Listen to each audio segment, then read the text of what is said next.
Well, you know, the transition was really tough for the Cheyenne people. It was a time of, I think the Cheyenne, I know a lot of elders would call it the time where our people were still,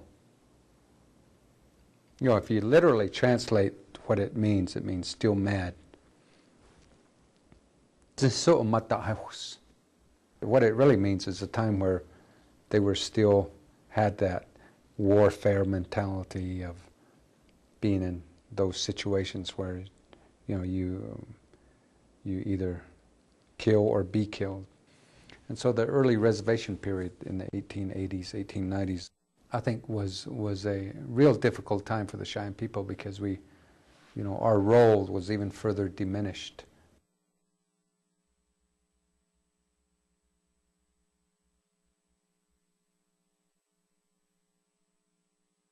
The structure and the function of a warrior and the gender roles had been severely altered. And that's where he kind of got a little bit of disappointment. But then it also played into, he didn't have to do very much either. He was real important back then. He represented like our father in, you know, upstairs. But he did the hunting. He gathered the food and the, you know, main stuff. Then after that, after the stores came, he got shut down. After the police came, he got shut down again. So that's where he kind of they lost the importance of how the dad's supposed to be there. So that's where Mahayat was adjusting this. We're still in an adjusting period.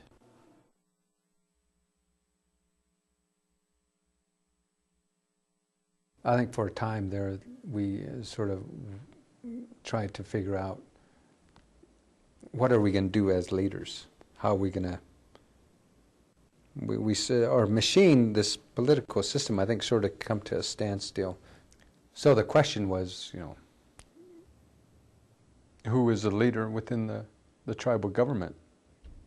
And we were trying to, I think, taking a step backwards and saying, you know, what direction are we going to go?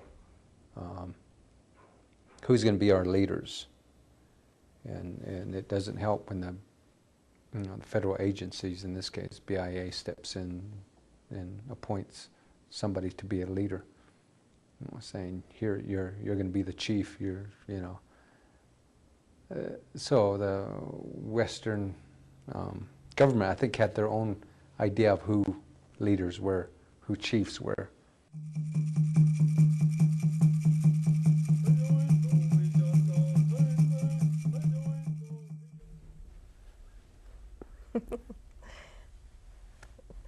Hi, my name is Caroline Felicity Anton, and welcome to Native Talk. Today we have a very special guest, Leo Killsback. He's a writer, director, and scholar. Welcome. Thanks. Glad to be here.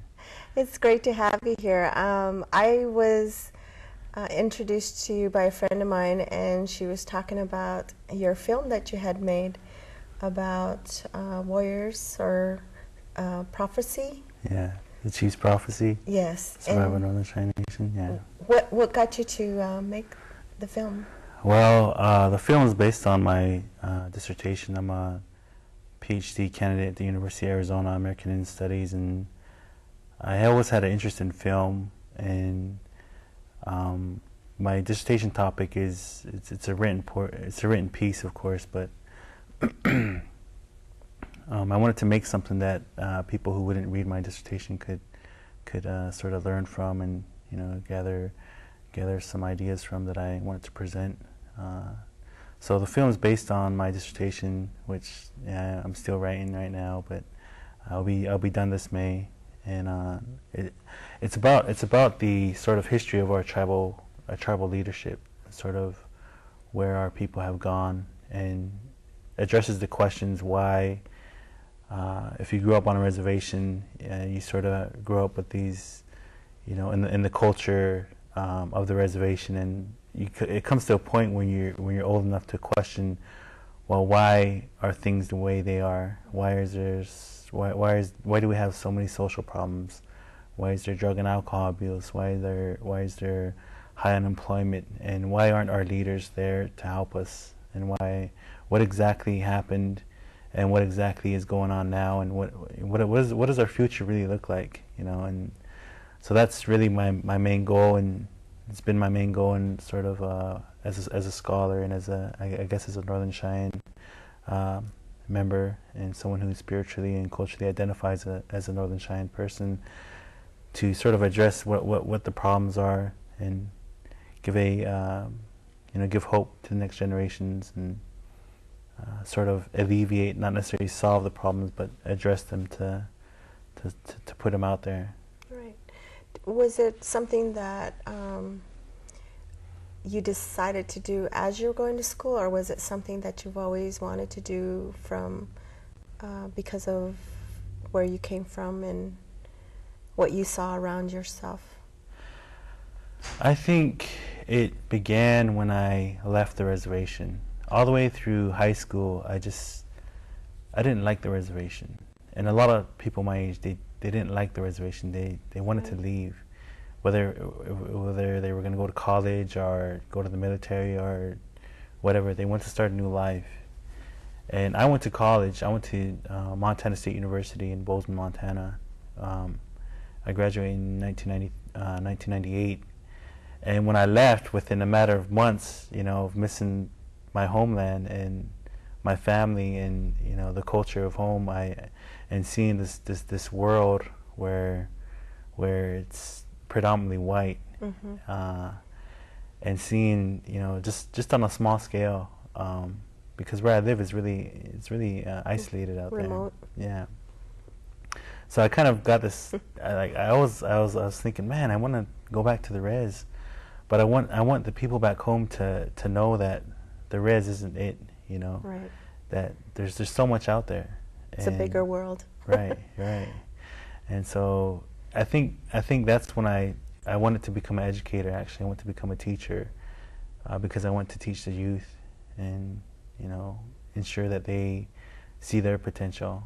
And so ever since then, when I completed my degree, I completed a mathematics teaching degree with minors in Native American studies and history, and I went to grad school, and my main goal was to sort of try to help not only my people but Native people in general, because I think we have a lot of potential, but we're sort of ingrained with this ideology that reservation life is it, and it's sort of it comes at us from different angles, Well, I mean, if you think about how we were placed on the reservation and we're told not to leave, I think we're still in that state of mind. Right. You know what I mean? We're like, after, it kind of reminds me of when the animals, they have those shock things that if you cross this line, you'll get shocked. Yeah. And then after a while, you just don't bother to do that no more. Right. So we have this pattern or this thinking that we're still, And it's generational, I mean, I've seen a lot, I've seen a lot off the reservation and experienced a lot, but I think we have our own barriers. Sometimes we're taught that as young children because we have no role models, and we have no, we turn on TV, we don't see Indians. No. And if they are on TV, they're shown in a negative light. Except for nowadays, I guess they're coming around that. But and then when we actually want to go out, we're looked at differently from our own community. That's one barrier that we can overcome within ourselves. But another barrier that's out there is that while you're out there, the rest of the world sees you as an Indian, and wherever you come from, that may be, that's a positive thing because you have this identity, you have an idea of what an Indian is, but to them, they're thinking of you as, a freeloader off the federal government, or an alcoholic, or someone with social problems, or someone who's going to steal their money, and someone who's going to, Or nowadays it's you have money because you Right. got the casinos, Right. you know. The stereotype is switched. Yeah. And so, yeah, either way, there's something constructed in their mind, which is not who you are, and it becomes a barrier. That's why I see a lot of young people who go off to college. They don't last very long because they're faced with that.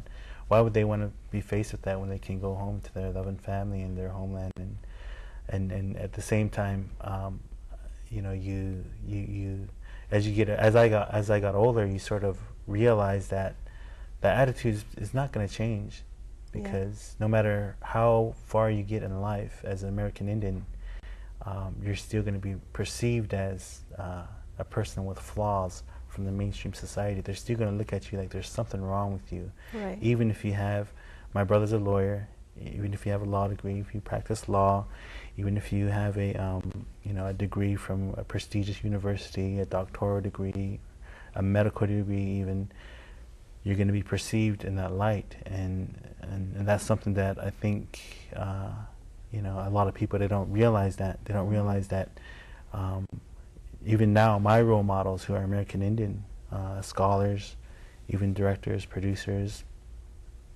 they still face that in their worlds, in their world. You know, Chris Ayers, a good friend of mine, and I'm sure he still deals with that. You know, especially because he wears his hair long, and because he has color. You know, and even scholars. You know, Vine Deloria Jr. and you know.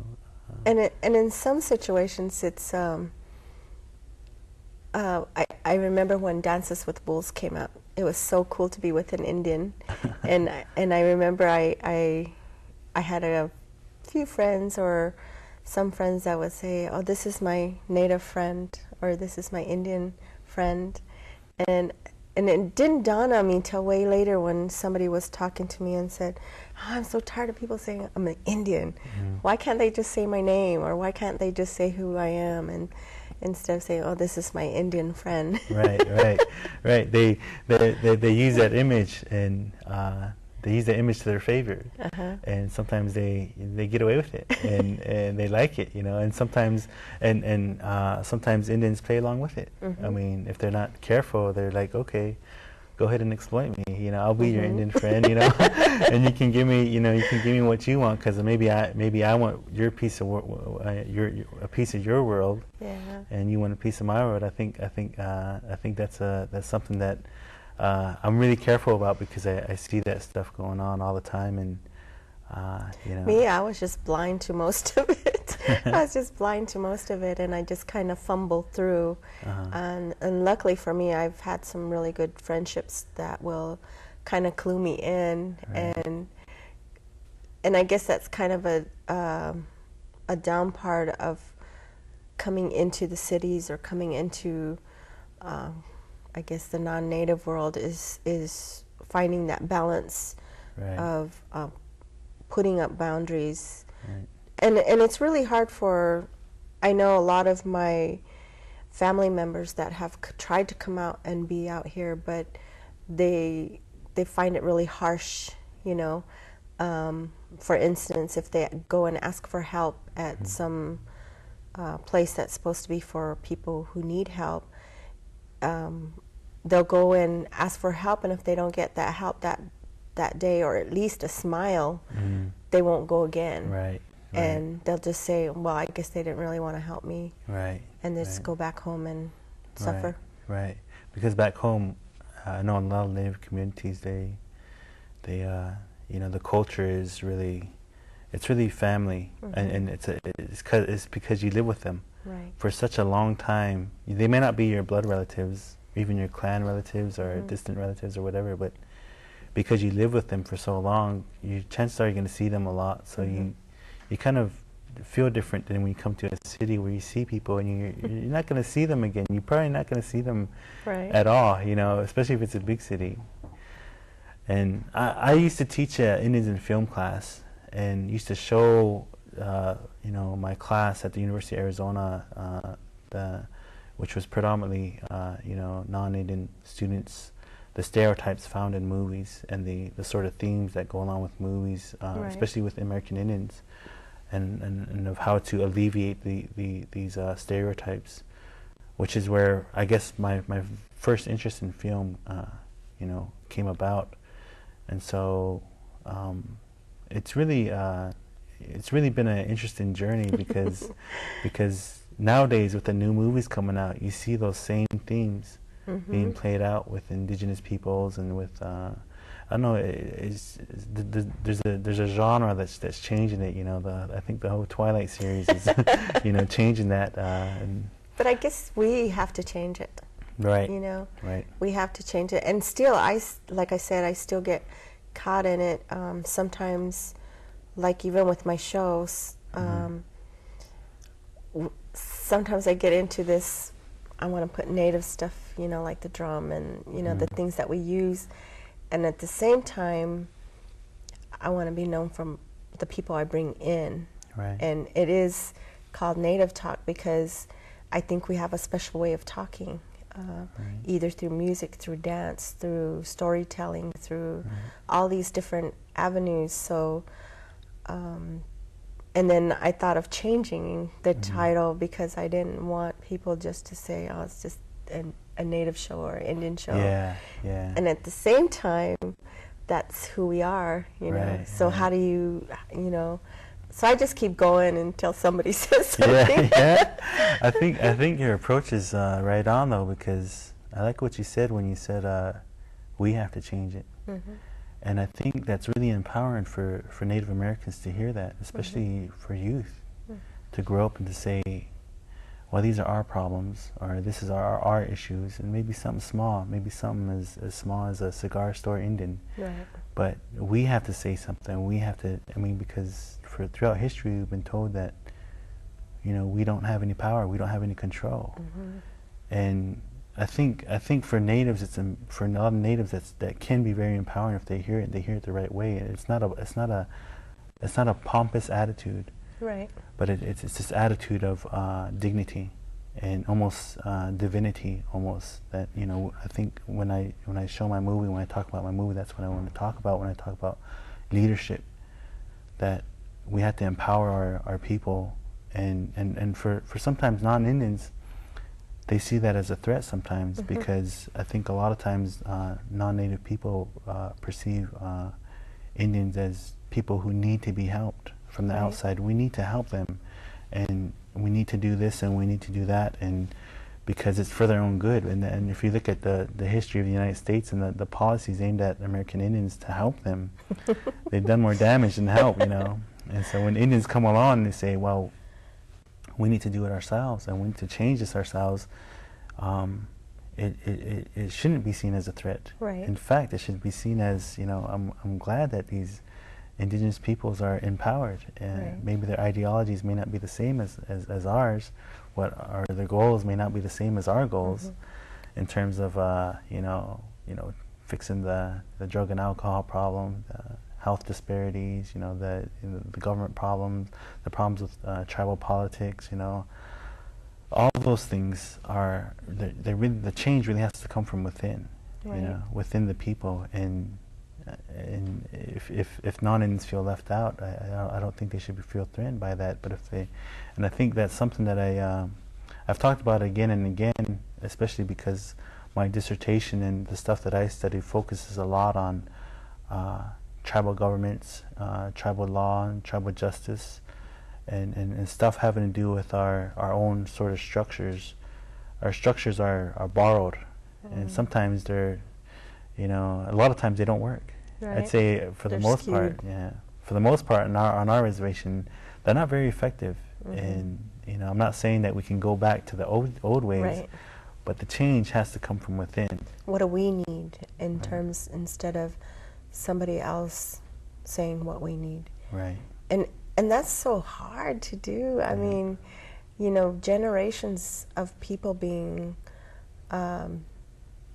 just dealing with what's being thrown at them, rather than taking the power and doing what they need to.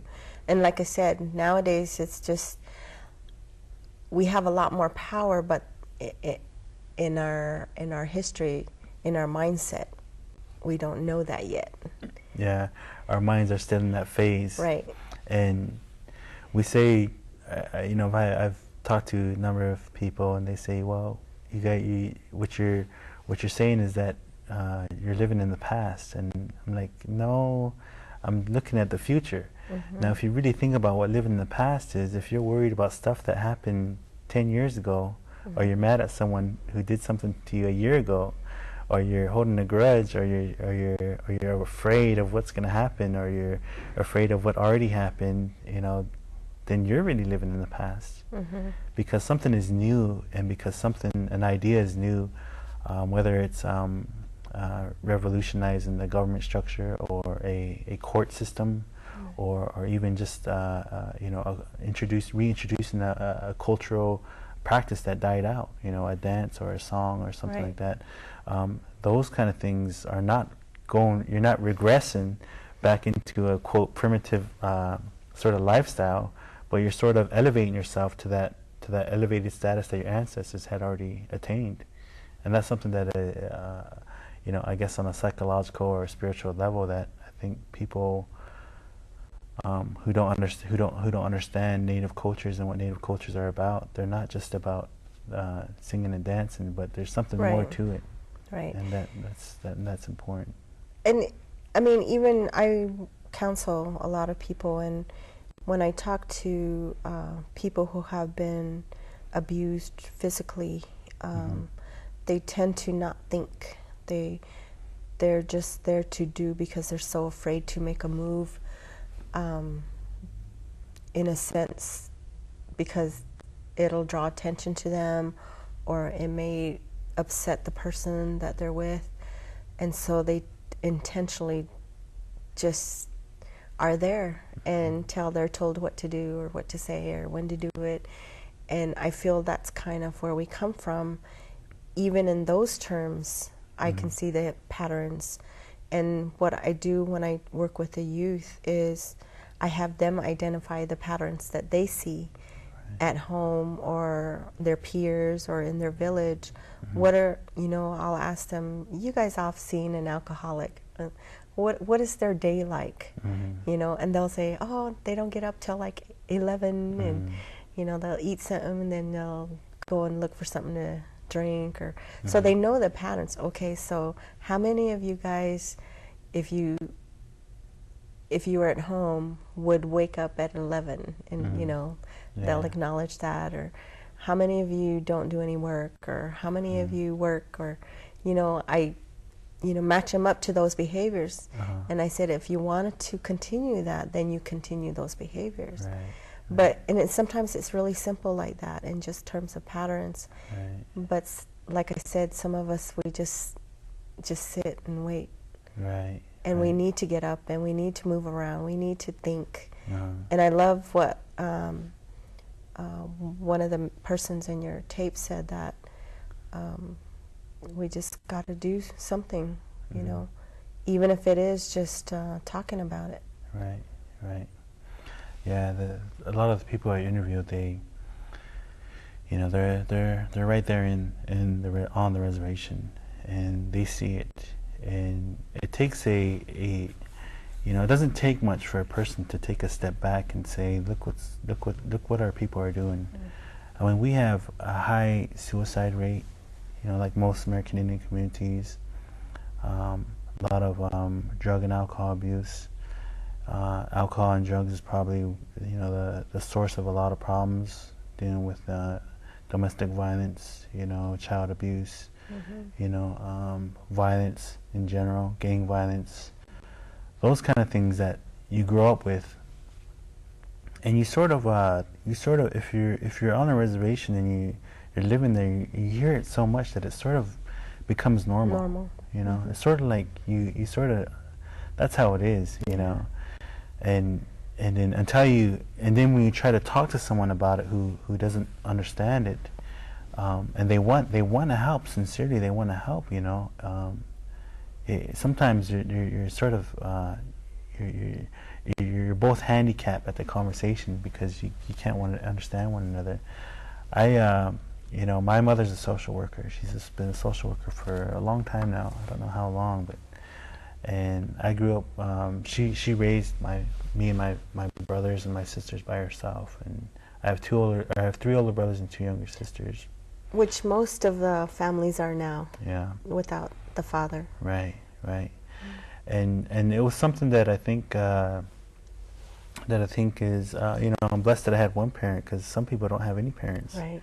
You know, some people are living with their cousins and whatever, their grandparents.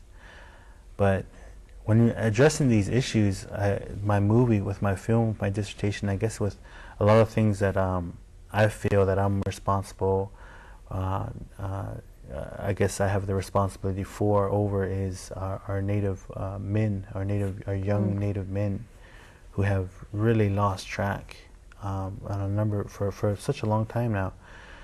I've discussed this with a number of people after showing my film, because I didn't interview any woman, and I wish I could have, but the angle that I was coming at for my film in particular was to address the issues of our young Native men who really have no role models, and me as a Native man, I could sort of shed some light on it, because the statistics for me to complete just a bachelor's degree are totally against you. Against me. The odds are against me. I've looked this up, and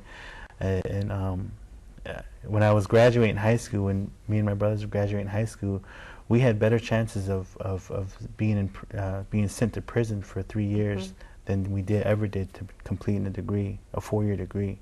So from the beginning, it's almost like from the beginning, the odds are stacked against you. And to get a master's degree, my brother got a law degree, my other brother got a pharmacy degree, my other brother graduated from Berkeley with a degree, and we're all sort of in that same age group. We're all 1 year apart, And so, what do you think that made that impression for you guys to finish rather than go to prison? Well, I think it started, young with my mom disciplining us. When we were kids. She would discipline us, and I think sometimes our parents nowadays, they don't know how to discipline their kids. They're afraid to hurt their kids, or they think they're going to hurt them, when actually no, they just want structure and discipline. It became easier when we got older, because we understood that discipline. And then I work with a youth group back home. I started my own youth group in the summer times, and I work with mainly just young men at an age group in middle school age, when they're looking for someone to look up to, and looking for a role model. And we did stuff like pick up trash and clean up people's yards, but we'd also go visit elders and talk to them, and we'd get mini grants to do mow lawns and stuff like that. But really keep them occupied and give them some structure. Yeah, something to do. Yeah, and these are the kids who weren't very successful in school, and who got kicked out of school, but they liked having our group, because I structured it the same way that our traditional warrior societies were structured, in that we had sort of a hierarchy of leadership, where the older ones, were given responsibilities, but they're also, the ones that had, if something went wrong, they had to, fess up, Consequences. Yeah, and that's something that when you teach them at a young age about rewards and consequences and responsibility, they really start to understand, if I do good at this, if I succeed at this, then there's rewards at the end, and if I don't, and if I'm irresponsible, then I'm not going to be rewarded. That's something that our structure, whether it's education or in family, on a reservation, there's not much of that. Right. And so when they get older, if they don't have that, and they become leaders of, say, a tribal council, or if they become educators in a school, or even coaches of a basketball team, they're not going to have that sense of responsibility, and it's almost what comes with it is dignity. And this is something that every single tribal group had. They had this structure set in place for the men. Now, it was destroyed during the wars, because Indians are a threat.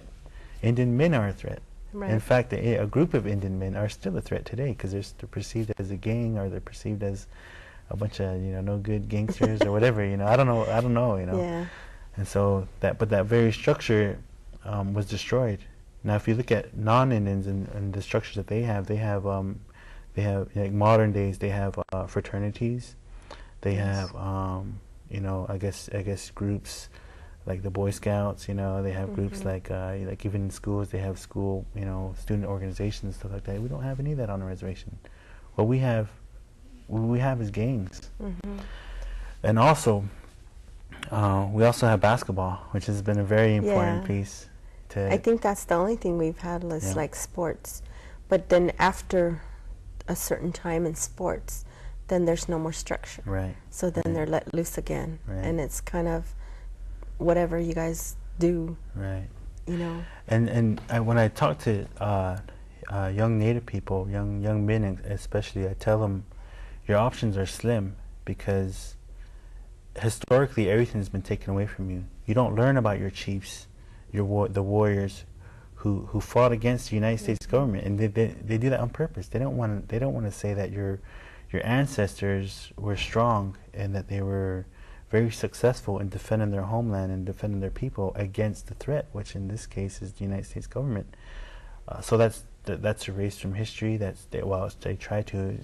It's coming back.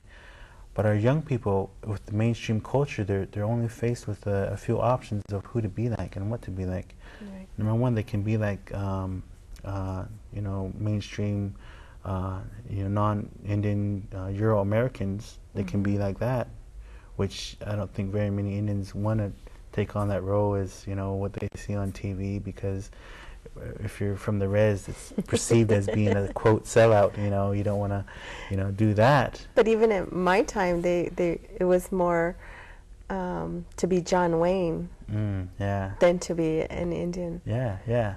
So you're as a young kid, your identity or your role models of what you want to be like in terms of being a male, having a male role model, they're not really there. In fact, there's something, you know, not real anyway. Right. And then there's, I guess, the cowboy, the macho, you know, attitude. You know, that falls in that category. But then on the flip side, there's also the, you know, the African American stereotypes of the gangster. And so I see a lot of our young people wanting to be that because they're not really being Indian, but they'd rather be that, what they're shown on TV, than this alternative of this, this white guy. They'd rather be someone else of color, and so that you see them taking on this persona, which really has an impact on our culture. When in actuality, that image of the African American on MTV or wherever, it's not accurate. It's not accurate at all either.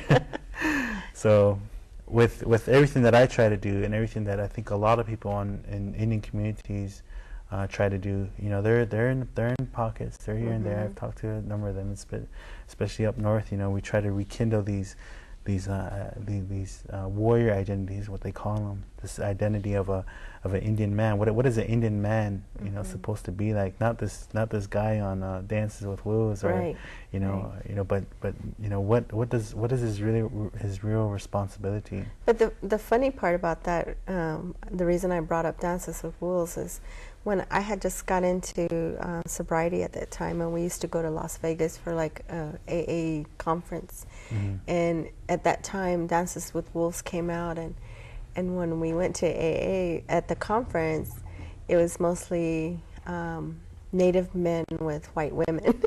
Yeah. So it just kind of flipped, and I was like, hey. Yeah. Again, those are that's something that my brother in my film, he wanted to talk about that, but I was like, oh, we can, I'll edit it out, but let me hear what you have to say.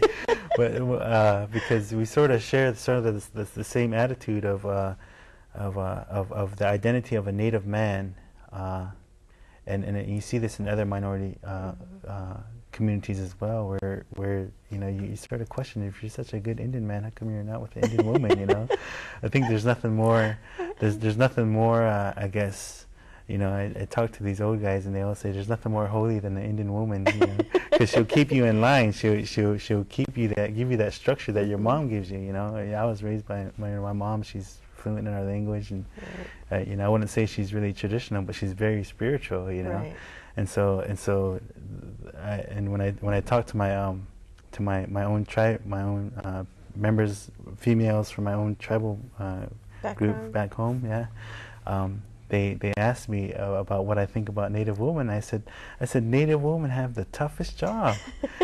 You know, they have the toughest job because number one, they have to raise the kids, and if the man isn't there, they're left with the responsibility, which always happened. My mom was left that responsibility. They have to ensure that child is taught everything that the people are taught, and so for a woman, for I guess for a daughter, it's a little easier because they have that connection, the natural feminine connection, but for a young boy, it becomes more challenging because if he has no father figure, who's he going to connect with? Up until that point, until he becomes a man, you know, he better be taught what it means to be a chief. Right. He better be, because you never know. He might be a chief. You might have a chief, you know, in your arms right now if you're a mother, and you don't know what his potential is going to be.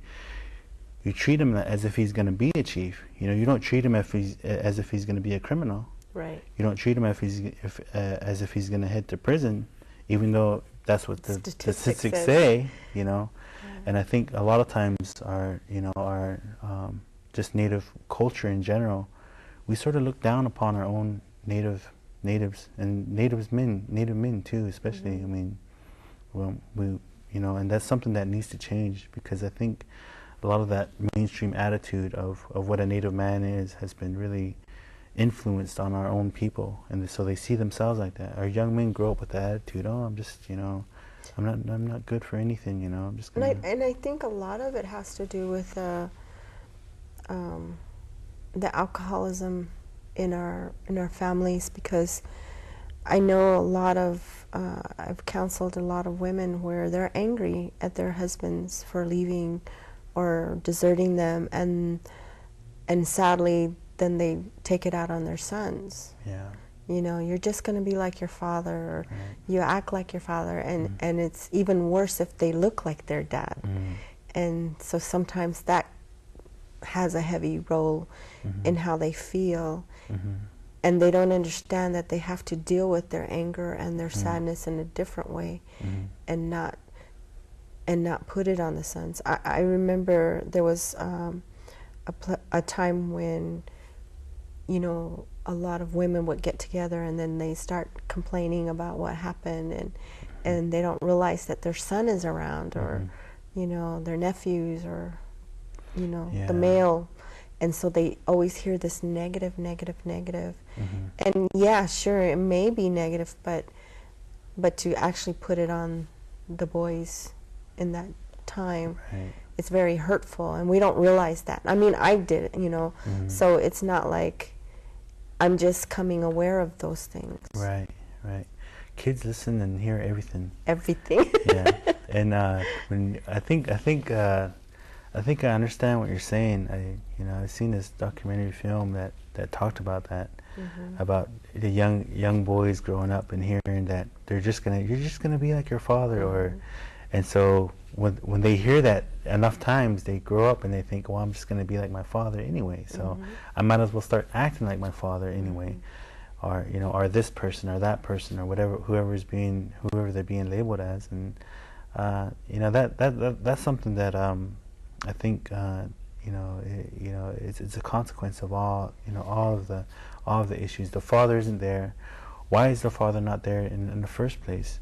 And well, that's something that I, me personally, I have friends that are my age who are in prison for some of the most heinous crimes, and I played basketball with them in high school, and they were my friends, and you wonder what happens, and it's something that I've been getting to understand, is that the way that this, I guess, this system, this structure of this entire, I guess, mainstream culture, the way that it's set up, it's really set up, the way it's set up so Native men, they really can't succeed. You don't hear about the Native lawyer, the Indian lawyer. Nowadays, because we're empowering ourselves, we have control of our own publications and our own news station. We're starting to see that more. But when I was growing up, we never saw an Indian lawyer. You never saw an Indian doctor, an Indian man doctor. You know, if he did, they were always female, which is fine. But you know, I mean, and for my I guess my father's generation and even further back, Right. because of the generations of boarding school and the policies and I guess the culture that was set in, that you can't do anything unless you go to the military. You know, you have to go to the military, and that's still that I guess that's still strong in our community, like in a lot of Native communities. You're not a man. Right. You're not a man, because that's what a man is. And so a lot of times our young men grow up, they're at a loss. What do I do? And so they turn to the bottle, you know, they turn to drugs, or they'll start dealing drugs, or they'll start trying to be like, you know, a gangster and start engaging in violence and stuff like that. I mean, these are the kind of things that are really, they're there. They've been there. And when I was 15, I always thought someone was working on it, you know. And then there's no one working on it. When you get up, you're like, oh man, I guess I got to work on it. And it's something as simple as, well, I'm not going to do this, or I'm not going to do that. I'm not going to talk bad about this person. You know, today I'm going to actually try to do something good, you know. And that small thing, if everyone sort of in these communities had that sense, you know, that's the first step to improving, making long-term improvement, not just putting a Band-Aid on it, but making long-term improvement, because you're influencing the youth and the people around you. Yeah. And all of that is why I try to do this show. There's, you know, because there is nothing else like it. There is no avenue for Natives to talk about issues, about concerns, about community, and yet out here it's very isolating, as you well know. Like at home, you know, you get bored, you can go to cousin's house, or you can go to auntie's house, or you know, you can go relate to a community. Here it's not like that, and it's kind of this is how I kind of reach the community. Yeah, and I appreciate it. I think a lot of people would appreciate that. I mean, I think a lot of people a lot of Natives who sort of, I guess, come off the reservation and who overcome, say, alcoholism, whether if it's in their personal lives or with their, you know, their distant family's life or just the reservation life in general.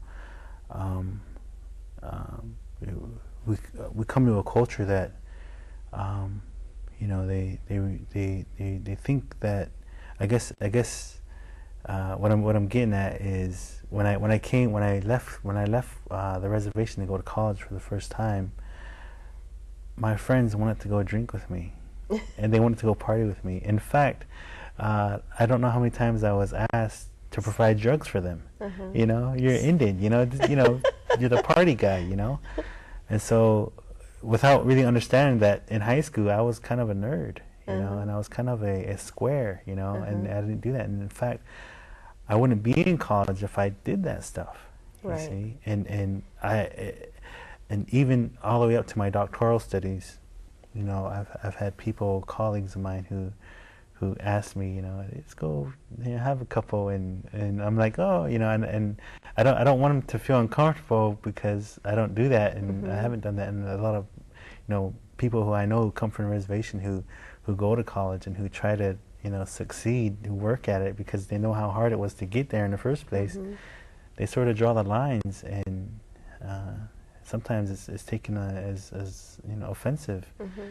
Did you get that where I know sometimes I'll see somebody trying to not drink or not party, and they get told, oh, you think you're too good, you know, then you become the oddball, and you get ousted out, and I've gotten that.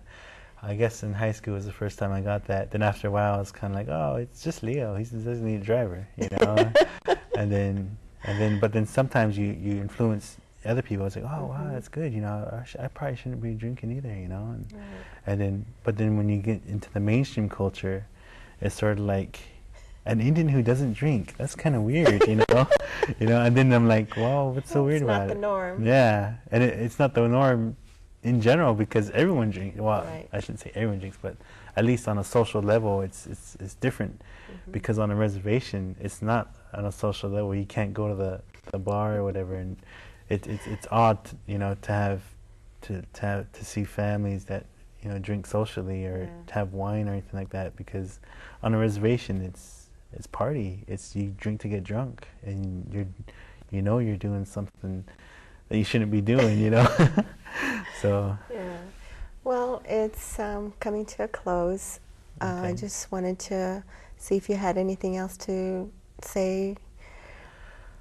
Well, I think that there's a lot of stuff that I wanted to present in my movie, and I'd have to say that I really appreciate Arizona Public Media for allowing me the opportunity to share my story the way I wanted to show it, and you know, allowing me to be so I guess free in what I wanted to show and who I wanted to talk to and what I wanted to show from my perspective, and not only mine but our people's perspective. And I think it's valuable to hear what other people had to say without assuming already that, oh, he's just a, you know, or he or she's just an Indian, so what do they have to offer? I think, and I really am glad and thankful to be on your show and to have a conversation with you. It's been lovely.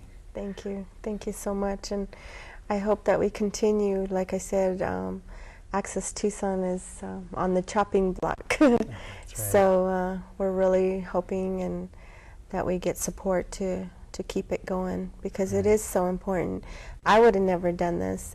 You know, to come here and to be able to share and to be able to bring on beautiful people. I mean, I've met, like yourself, people who have overcome, who have come from hard times to now, and for our kids to see that is just, you know, there's no words to describe that. So I'm glad you came, and thank you, and I hope that you continue your journey, and we'll keep it going. All right. Thank you. Yep.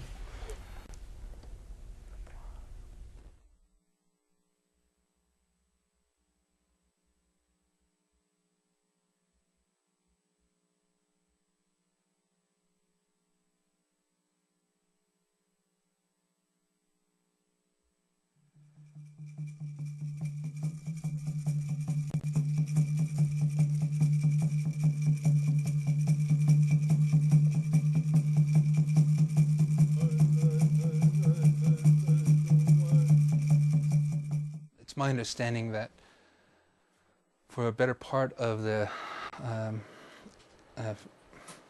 last century, everything Indian was discouraged, including our good morals, our forms of traditional leadership.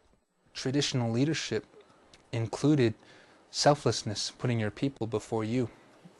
Well, when that was suppressed and stamped out, and discouraged through, you know, BIA and education and things like that, they replaced it with, I guess, capitalism, the pursuit of happiness and freedom, but that really means the pursuit of amassing wealth. You have two distinct philosophies, where you have the capitalist society, which is sort of this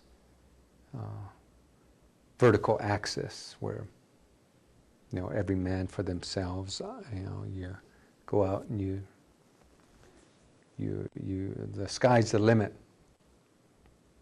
And then you have this more of a egalitarian axis, if you will. Nobody is really above anybody else.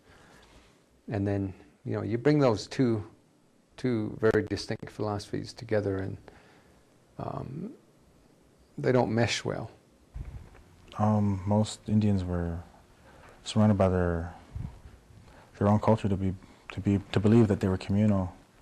You know, communal. You go out and you get food and you split it amongst everybody. The hunters go out and whatever they kill, they can't just say, well, that's mine, you know. That's my kill, I'm gonna eat it for my family. You have to give it to everybody, because that was a way of survival. And they thought that for so long, that this capitalism thing was like, whoa, what's this about? Every man for himself, capitalize on your own family, capitalize on anything and everything. And I think it conflicted with like Native values. Capitalism does a lot of bad things to good people. I mean, if you know how to understand it and you got values and morals and ethics, then yeah, you can harness it and use it, but it just didn't ever fit with the Indian values. I think it never fit. Today we have our traditional form of government, and then we have the IRA form of government.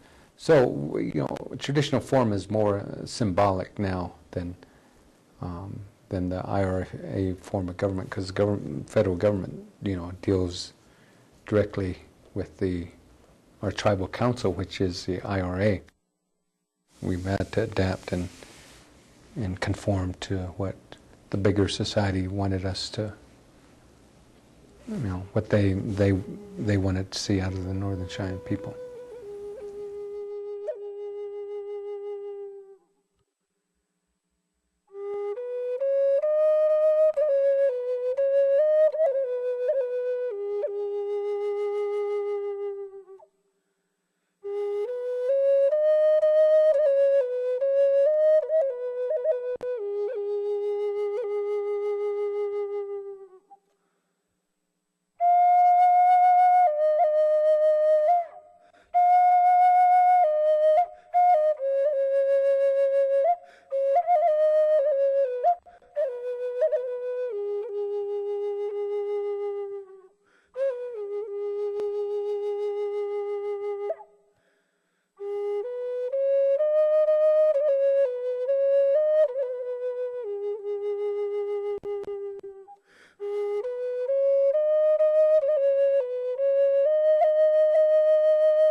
Experience on a reservation, I guess you would say, was really poor.